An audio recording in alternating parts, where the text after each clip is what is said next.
اور یروشلم کی فصیل ٹوٹی ہوئی اور اس کے پھاٹک آگ سے جلے ہوئے ہیں۔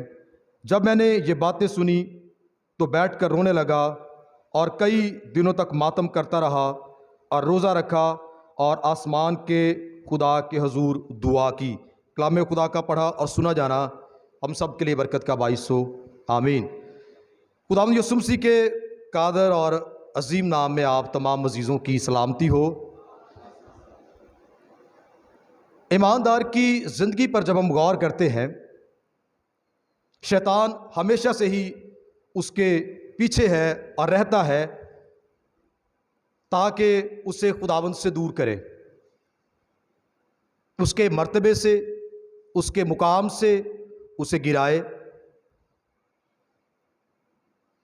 مختلف آزمائشیں، مختلف مصائب کو وہ ان کے سامنے لا کر کھڑا کر دیتا ہے۔ ایماندار کی زندگی میں بے شمار خصوصیات ہیں، لیکن ایک ایسی بات ہے جس سے ابلیس کو، شیطان کو بڑا ڈر لگتا ہے۔ حالانکہ وہ ڈرتا نہیں ہے کسی سے، اس کے لیے لکھا ہے کہ وہ شیر ببر کی طرح دھاڑتا پھرتا ہے کہ کس کو پھاڑ کھائے۔ لیکن ایماندار کی زندگی میں ایک ایسی بات ہے جس سے وہ خوفزدہ رہتا ہے، جس سے وہ ڈرتا ہے، اور وہ کوشش کرتا ہے کہ یہ بات اس کی زندگی میں سے دور ہو جائے یا یہ اس کی زندگی کا خاصہ نہ ہو، اور وہ بات ایماندار کی مضبوط دعائیا زندگی ہے۔ اس کے علاوہ وہ ایماندار کی کسی بات سے نہیں ڈرتا۔ وہ کتنا کلام پڑھتا ہے، وہ کیسے چلتا ہے، وہ کیا کرتا ہے، اس کی زندگی کیسی ہے، اس کی اخلاقیات کیسی ہیں، اس کا بول چال کیسا ہے، اس کی زندگی کیسی ہے، اگر وہ ڈرتا یا گھبراتا ہے تو ایک ہی بات سے کہ اس کی دعائیا زندگی مضبوط نہیں ہونی چاہیے۔ کیونکہ اگر اس کی دعائیا زندگی مضبوط ہوئی، اس کا بھروسہ خدا پر ہوا، اس کا یقین کامل خدا پر ہوا، تو پھر یہ تو لے ڈوبے گا، یہ تو خدا سے سب کچھ پالے گا، سب کچھ حاصل کرے گا۔ میں کیسے اسے گراؤں گا، کیسے اس کے منصب سے اور اس کے کام سے، اس مقام سے کیسے اسے ہٹا پاؤں گا، کیونکہ یہ شخص تو دعا میں بڑا مضبوط ہو گیا ہے، یہ تو گرنے کا نہیں، یہ کیسے گرے گا، میں اسے کیسے گراؤں گا۔ ایک ہی ایسی بات ہے جس سے وہ ڈرتا ہے، اور لیکن وہی بات اگر اپنی زندگی میں غور کریں تو اس کی بڑی کمی ہے۔ اس لیے بڑی آسانی سے وہ ہمیں اپنے شکنجے میں لے لیتا ہے، اس لیے بڑی آسانی سے وہ ہمیں قابو کر لیتا ہے اور ہمیں گرا دیتا ہے۔ وجہ کیا ہے؟ ہمارا رشتہ، ہمارا تعلق خدا کے ساتھ مضبوط نہیں ہے، ہماری رفاقت خدا کے ساتھ مضبوط نہیں ہے، ہمارا تعلق خدا کے ساتھ مضبوط نہیں ہے۔ اس لیے اکثر ہم اس کا آسان ہدف اور شکار ہوتے ہیں، اسی وجہ سے کیونکہ ہماری زندگی، دعائیا زندگی مضبوط نہیں ہے۔ نہمیہ کی کتاب میں خداوند کے بندہ نہمیہ کی زندگی پر جب ہم غور کرتے ہیں تو لفظ نہمیہ کا مطلب ہے خداوند تسلی دیتا ہے۔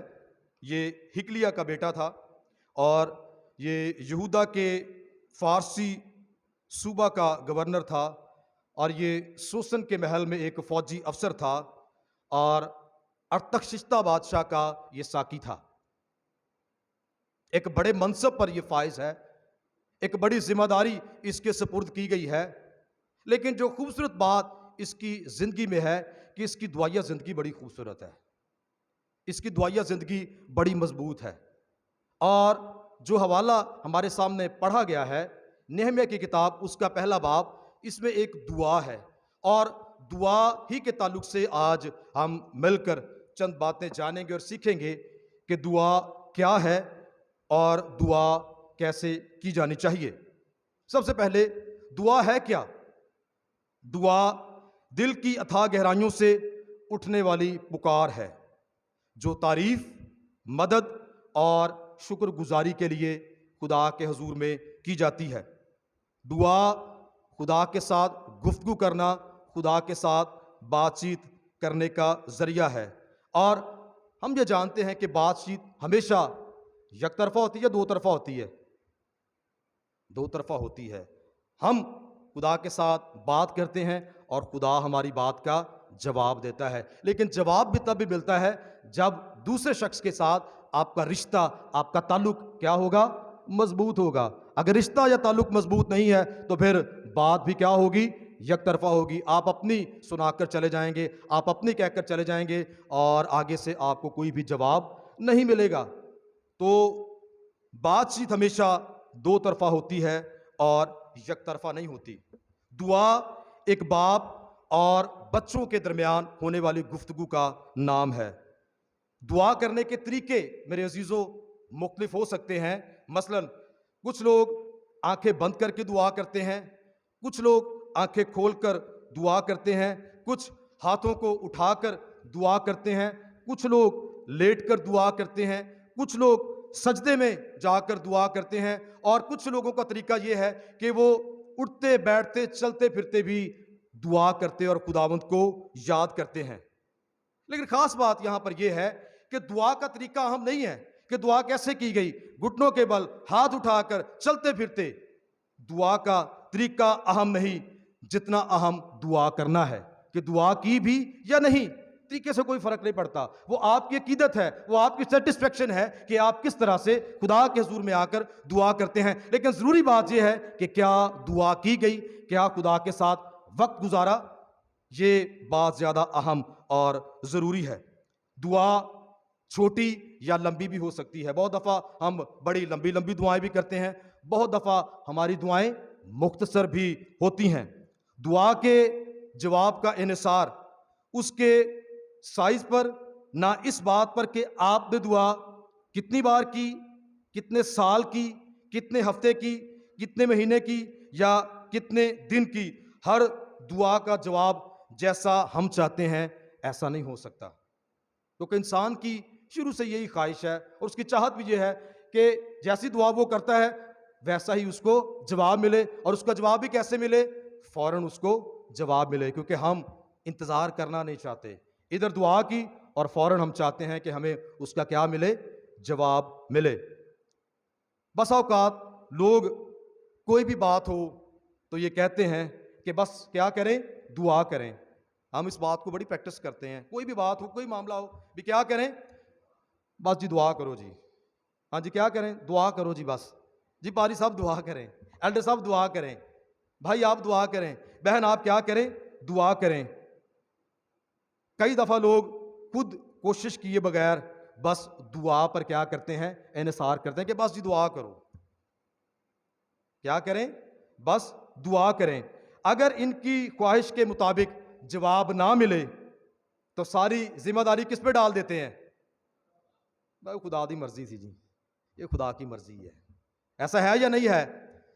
دعا کا جواب ہماری ضرورت کے مطابق، ہماری خواہش کے مطابق اگر نہ ملے یا نہ ہو تو پھر ایک ہی بات ہوتی ہے کہ کس کی مرضی ہے؟ خداوند کی مرضی ہے. سست آدمی کو کام کے لیے دعا کی ضرورت نہیں، بلکہ خود اسے اپنی ہڈی پسلی بھی ہلانے کی ضرورت ہے. طلبہ و طالبات یہاں پر بیٹھے ہیں. اکثر جب ہم گھروں میں جاتے ہیں دعا کے لیے تو کہا جاتا ہے کہ پاری صاحب ایگزام آ گئے ہیں، کیا کریں؟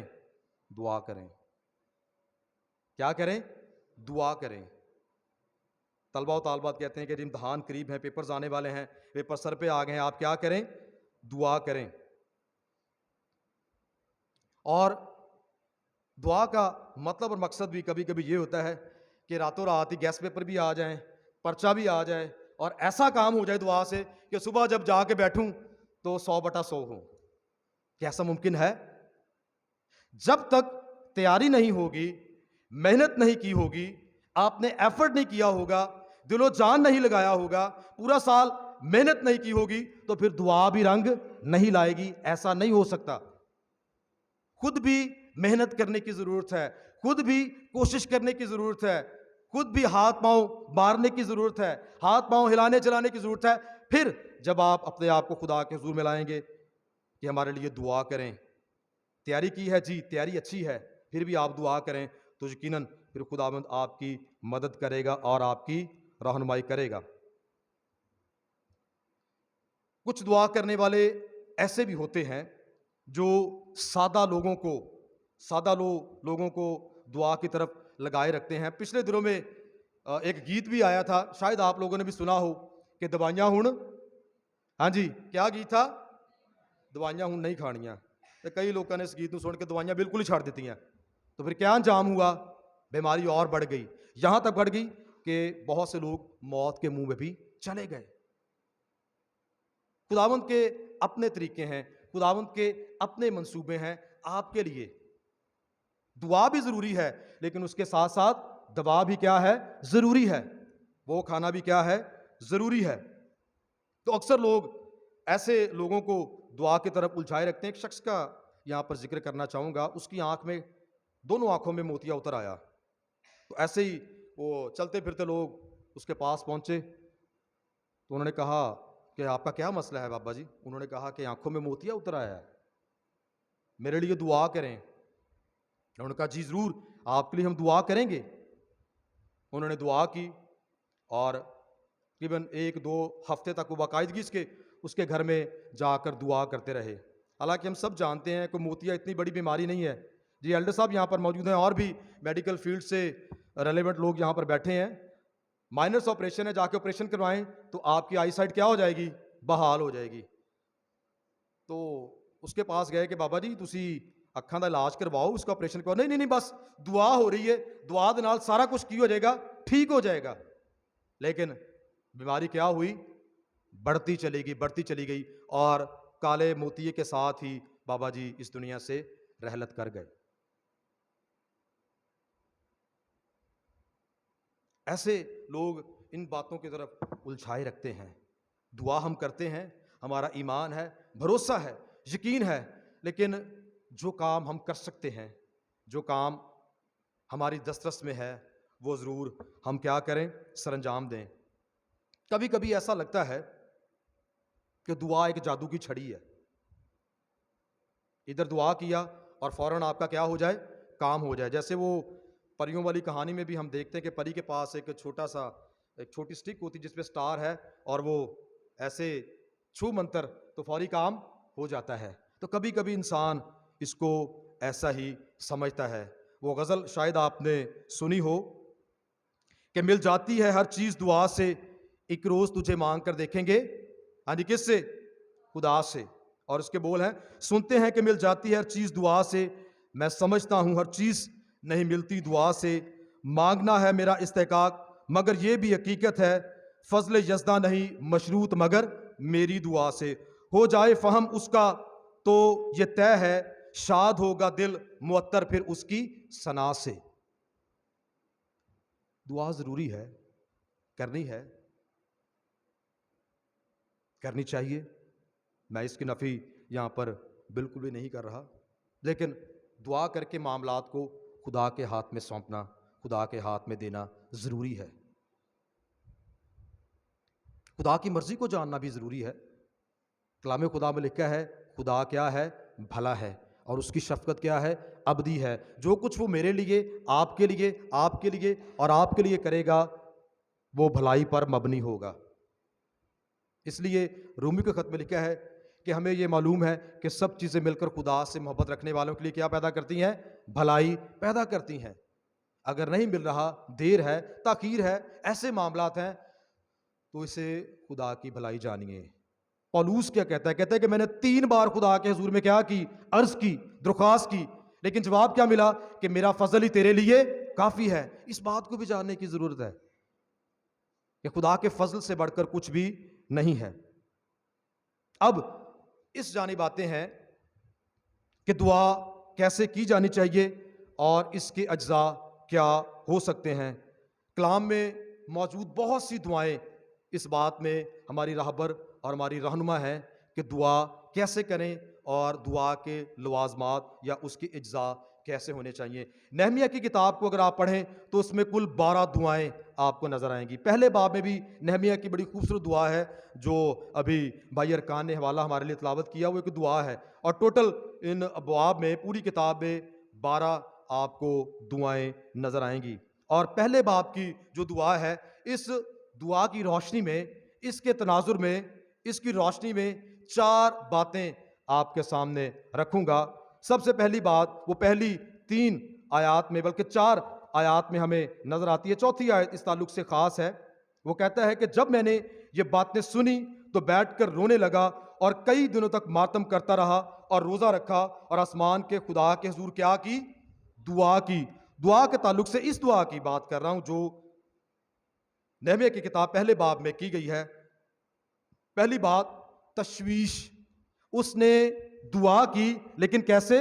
تشویش کے ساتھ. تشویش کیا ہوئی کہ جب ایک شخص حنانی نام اس کے پاس آیا، یروشلم سے لوٹ کر اس کے پاس آیا اور یروشلم کا اس نے اسے آ کر حال بتایا کہ یروشلم کی فصیل گر چکی ہے، پھاٹک آگ سے جل چکے ہیں، ہیکل بھی جل چکی ہے اور لوگ بڑی خستہ حالی میں زندگی بسر کر رہے اور اپنی زندگی گزار رہے ہیں. تو اس حالت کو سن کر، ان باتوں کو سن کر اسے تشویش لاحق ہوئی. تو پہلی بات اس کی دعا میں کیا ہے کہ اس نے دعا کیسے کی؟ تشویش کے ساتھ. کنسرن پریئر تھی اس کی. کنسرن، تشویش. دعا کے لیے یہ بات بڑی ضروری ہے. کبھی کبھی ہمیں دعائیں درخواستیں دی جاتی ہیں، ہم سنتے ہیں جی دعا کریں، ٹھیک ہے جی دعا کریں گے. وہ مشکل میں ہے، پریشانی میں ہے، اس کے لیے دعا کریں، اس کے لیے دعا.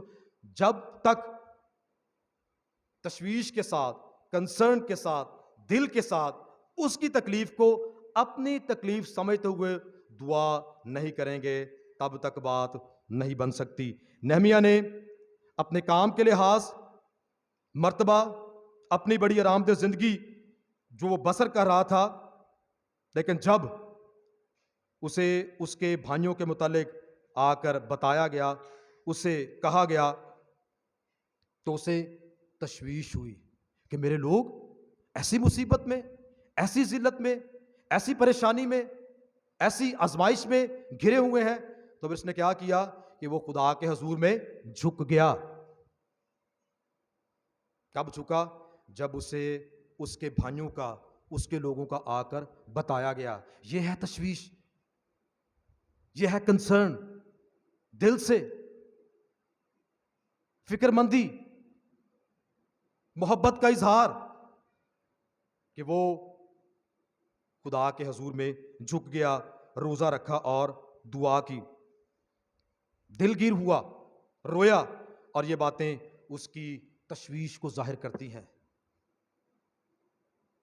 دعا کے لیے، نہمیہ کی دعا کے لیے جو پہلی بات ہے وہ تشویش ہے، کنسرن. کہ ہمارا کنسرن کسی کے ساتھ کیسا ہے؟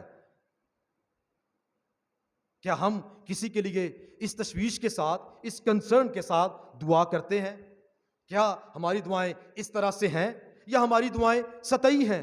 کیا ہم دل سے کسی کے لیے اداس، پریشان ہو کر خدا کے حضور میں آ کر دعا کرتے ہیں؟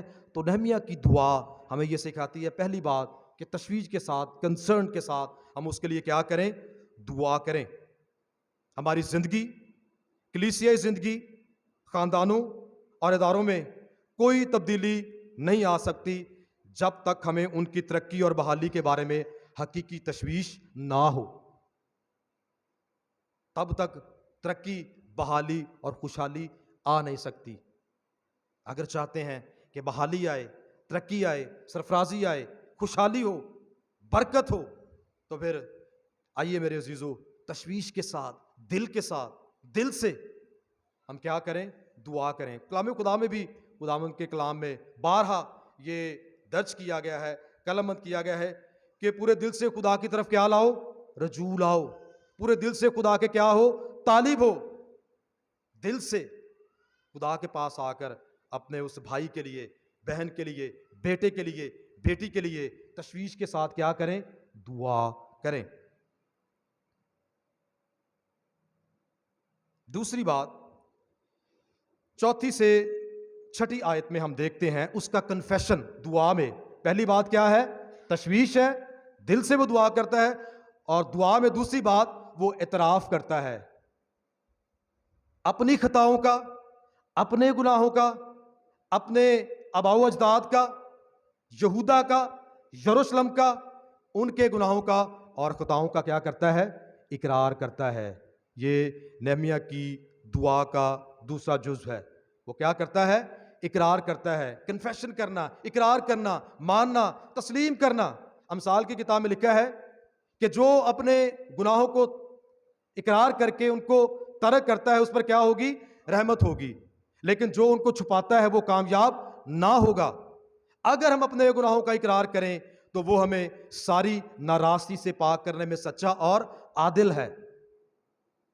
دانیل نبی کے لیے ہم دیکھتے ہیں کہ جب وہ اپنی قوم کے لیے، اپنے لوگوں کے لیے دعا کرتا ہے تو وہ کہتا ہے کہ میں اپنے باپ دادا کی خطاؤں کا، اپنے باپ دادا کے گناہوں کا، اپنی خطاؤں کا، اپنے گناہوں کا تیرے پاس آ کر کیا کرتا ہوں؟ اقرار کرتا ہوں۔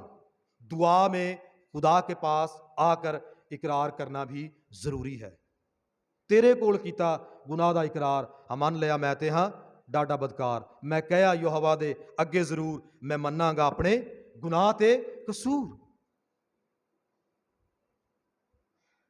4 سے 6 آیت میں وہ خدا کے پاس آتا اور وہ اقرار گناہ کرتا ہے۔ تو دوسری بات جو نہمیہ کی دعا میں ہمیں نظر آتی ہے وہ اس کا اعتراف ہے، کنفیشن ہے۔ خدا کے حضور میں آ کر وہ اس بات کا اقرار کرتا ہے کہ اگر اقرار کیا جائے گا تو خدا کیا کرے گا؟ معاف کرے گا۔ تشویش کے بعد نہمیہ اپنے اور اپنے لوگوں کے گناہوں کا اعتراف کرتا ہے۔ تشویش ہونا اور بات ہے اور اپنے گناہوں کا اقرار کرنا اور بات ہے۔ بہت سے لوگ یہاں تک تو سمجھتے ہیں کہ ان سے غلطیاں ہوئی ہیں، ان سے خطائیں ہوئی ہیں، گناہ سرزد ہوئے ہیں، اور اس بات کا انہیں علم بھی ہو جاتا ہے کہ حالات بہت کشیدہ ہیں، تو بھی وہ اعتراف تک نہیں پہنچتے۔ سخت دلی، ہٹ درمی، گردن کشی وہ جاری رہتے ہیں، مانتے ہیں، انہیں علم ہے۔ انسان کے دل کو صرف خدا جانتا ہے اور میں جانتا ہوں۔ آپ اپنے دل کو جانتے ہیں، آپ اپنے دل کو جانتے ہیں، میں اپنے دل کو جانتا ہوں کہ کس بات کے لیے مجھے خدا کے پاس آ کر اقرار کرنے کی ضرورت ہے۔ تو دعا میں دوسری بات جو نہمیہ کی ہم سیکھتے ہیں، کنفیشن، اقرار، اعتراف، اپنے گناہوں کا، اپنی خطاؤں کا، اپنے باپ دادا کے گناہوں کا اور ان کی خطاؤں کا بھی وہ خدا کے پاس آ کر اقرار کرتا ہے۔ دلیرانہ انداز میں اس نے اس بات کا اقرار کیا۔ نئے عہد نامہ میں ہم لوکا کی انجیل میں 2 اشخاص کی تمثیل کو پڑھتے ہیں، ایک فریسی اور دوسرا محصول لینے والا۔ فریسی جب خدا کے حضور میں دعا کرتا ہے تو وہ کہتا ہے کہ اے خدا، میں ہفتے میں کتنی بار؟ 2 بار روزہ رکھتا ہوں، ساری آمدن پر دائیں یقین دیتا ہوں، لیکن اس گنہگار کی مانند نہیں ہوں۔ لیکن محصول لینے والا کیا کہتا ہے؟ اس نے آنکھیں اٹھا کر بھی خدا کی طرف دیکھنا نہ چاہا اور چھاتی پیٹ کر کہا کہ اے خدا، مجھ گنہگار پر کیا کر؟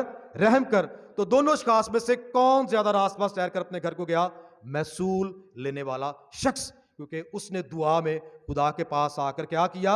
اقرار کیا، تسلیم کیا، مان لیا کہ میں گنہگار ہوں، اے خدا مجھ گنہگار پر رحم کر۔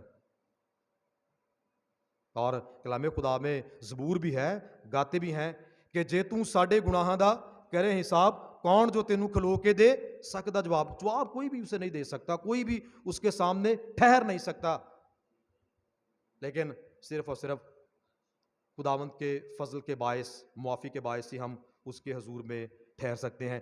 تیسری بات جو اس باب میں نہمیہ کی دعا سے ہم سیکھتے ہیں وہ کانفیڈنس، اعتماد۔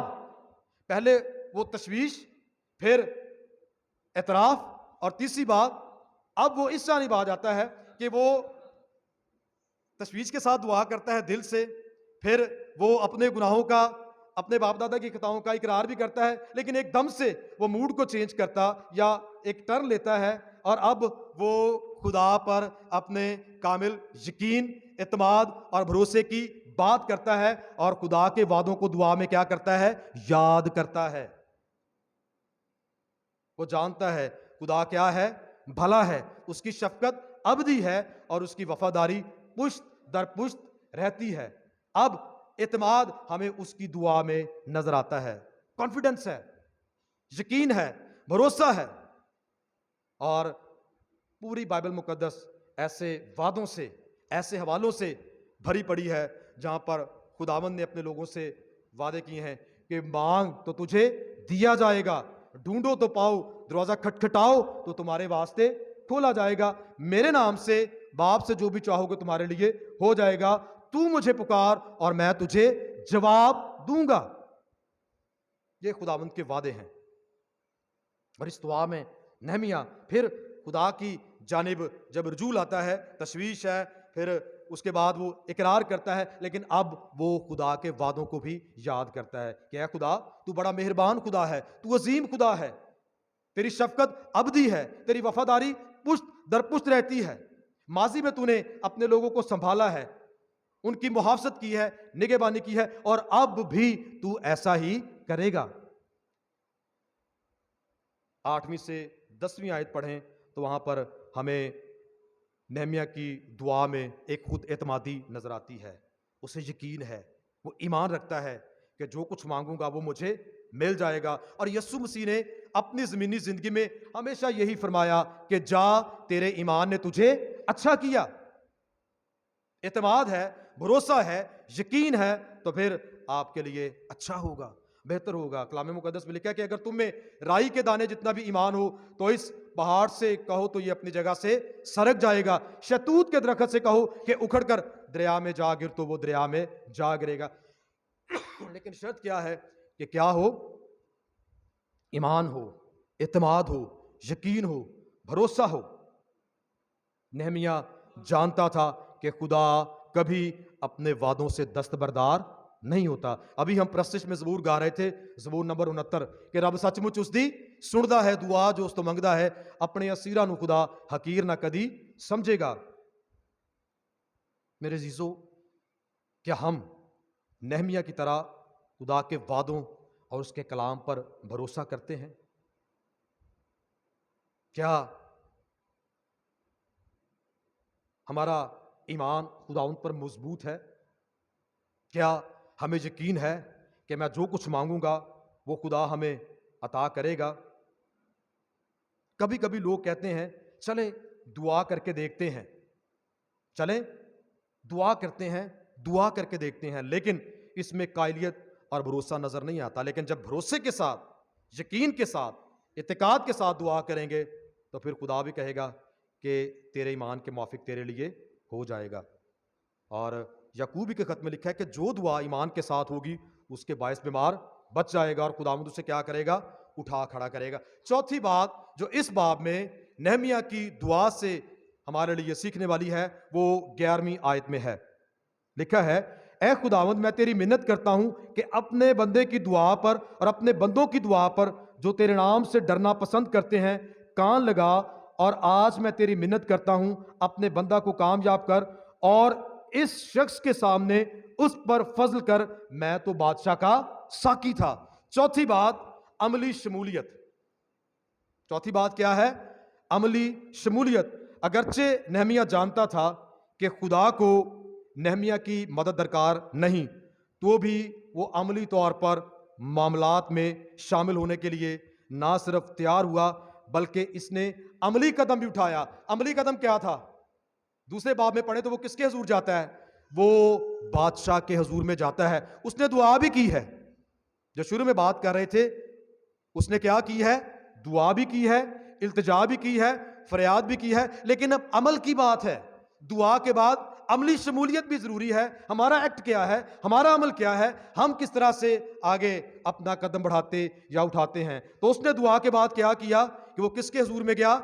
بادشاہ ارتخششتہ بادشاہ کے حضور میں چلا گیا, اور جا کر اس نے اپنے لوگوں کے لیے کیا کی؟ عرض کی, منت کی اور دعا کی. دوسرے باب میں پڑھیں تو لکھا ہے, سو بادشاہ نے مجھ سے کہا تیرا چہرہ کیوں اداس ہے, باوجود یہ کہ تو بیمار نہیں ہے, پس یہ دل کے غم کے سوا اور کچھ نہ ہوگا. تب میں بہت ڈر گیا اور میں نے بادشاہ سے کہا کہ بادشاہ ہمیشہ جیتا رہے, میرا چہرہ اداس کیوں نہ ہو, جبکہ وہ شہر جہاں میرے باپ دادا کی قبریں ہیں اجاڑ پڑا ہے اور اس کے پھاٹک آگ سے جلے ہوئے ہیں. بادشاہ نے مجھ سے فرمایا کس بات کے لیے تیری درخواست ہے؟ تب میں نے آسمان کے خدا سے کیا کی؟ دعا کی. پھر میں نے بادشاہ سے کہا اگر بادشاہ کی مرضی ہو اور اگر تیرے خادم پر تیرے کرم کی نظر ہے تو مجھے یہودا میں میرے باپ دادا کی قبروں کے شہر کو بھیج دے تاکہ میں اسے تعمیر کروں. تب بادشاہ نے ملکہ بھی اس کے پاس بیٹھی تھی مجھ سے کہا تیرا سفر کتنی مدت کا ہوگا اور تو کب لوٹے گا؟ غرض بادشاہ کی مرضی ہوئی کہ مجھے بھیجے، اور میں نے وقت مقرر کر کے اسے بتایا، اور میں نے بادشاہ سے یہ بھی کہا کہ اگر بادشاہ کی مرضی ہو تو دریا پار کے حاکموں کے لیے مجھے پروانے عنایت ہوں کہ وہ مجھے یہودا تک پہنچنے کے لیے گزر جانے دیں۔ سب سے پہلے اس نے دعا کی تشویش کے ساتھ، کنسرن نظر آتا ہے۔ کن کے لیے؟ اپنے لوگوں کے لیے۔ گورنر ہے، بادشاہ کے حضور میں ہے، بادشاہ تک رسائی ہے، اور بادشاہ کے ساتھ گفتگو کا مطلب یہ ہے کہ بادشاہ کے دوست کی طرح ہے، ایک بڑے منصب پر فائز ہے، ایک بڑی اچھی اور بڑی خوبصورت زندگی گزار رہا ہے، عیش و عشرت آسائشیں اس کے پاس ہیں، لیکن جب وہ اپنے لوگوں کے لیے سنتا ہے تو لکھا ہے کہ وہ غم کرنے لگا، رونے لگا، اور کئی دنوں تک کیا کیا؟ ماتم کیا، اور پھر خدا کے حضور میں جھک گیا۔ اس سے تشویش ہوئی کہ میں تو آرام میں ہوں، اچھی جگہ پر ہوں، لیکن میرے لوگ کس جگہ پر ہیں، کس حال میں ہیں؟ اور یہی سوچ اس کی دعا کا خاصہ ہے۔ پھر اس کے بعد دوسری بات، اعتراف۔ دعا میں وہ کیا کرتا ہے؟ اعتراف کرتا ہے اپنے گناہوں کا، اپنے باپ دادا کے گناہوں کا، خدا کے پاس آ کر اقرار کرتا ہے۔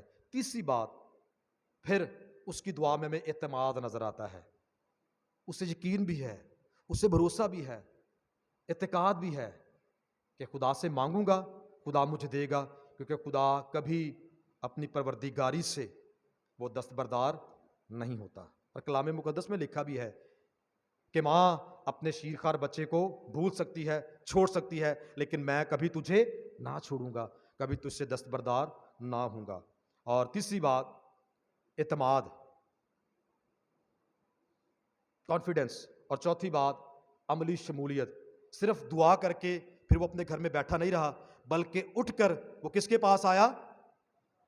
بادشاہ کے پاس بھی آیا، بادشاہ سے بھی عرض کی، اور پھر بادشاہ نے بھی اس کے دل کو نرم کر دیا، تبدیل کر دیا۔ پھر بادشاہ نے کہا کہ تیرا سفر کتنے دنوں کا ہوگا، تو کب لوٹے گا؟ یہ ہے اس کی دعا کا جواب، یہ ہے اس کی ریاضت کا جواب، یہ ہے اس کی محبت جو وہ خدا کے ساتھ رکھتا ہے، اپنی قوم کے لیے رکھتا ہے، اس کا جواب کہ بادشاہ نے اسے کیا کیا؟ پھر جانے کی کیا دی؟ اجازت دی۔ خداوند کے خادم مارٹن لوتھر وہ اس تعلق سے بیان کرتے ہیں کہ دعا اس انداز سے کرو کہ جیسے ہر چیز کا انحصار خدا پر ہے، لیکن پھر عمل اس طرح کرو جیسے ہر بات کا انحصار آپ پر ہے۔ یہ خداوند کے بندہ مارٹن لوتھر نے فرمایا ہے۔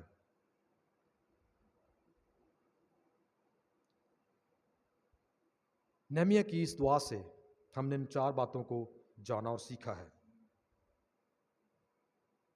یہ کوئی فارمولہ نہیں ہے، یہ دعا کے اجزاء ہیں، اور بھی بے شمار دعائیں ہمیں بائبل مقدس میں نظر آتی ہیں۔ صرف نہمیہ کی کتاب میں میں نے ذکر کیا کتنی دعائیں ہیں؟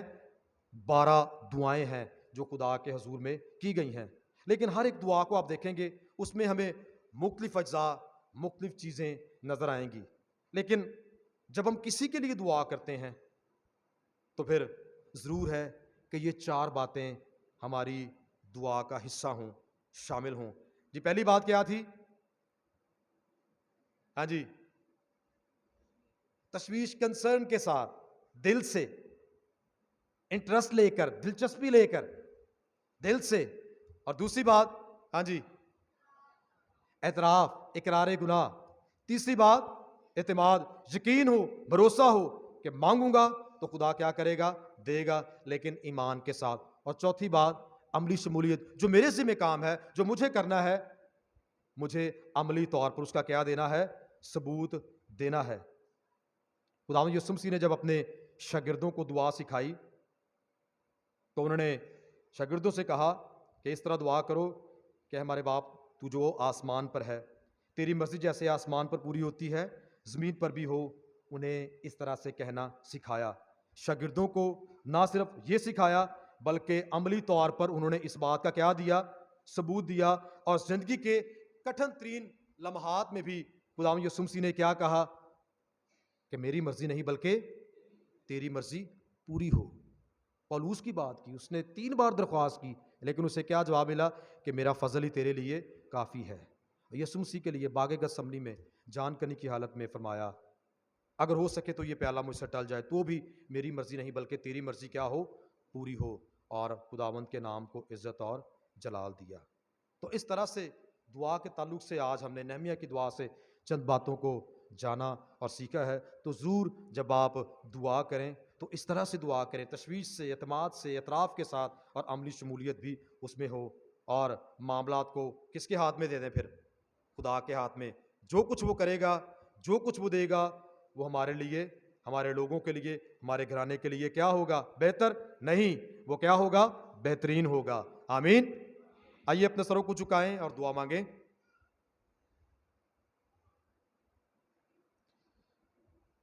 اس دعا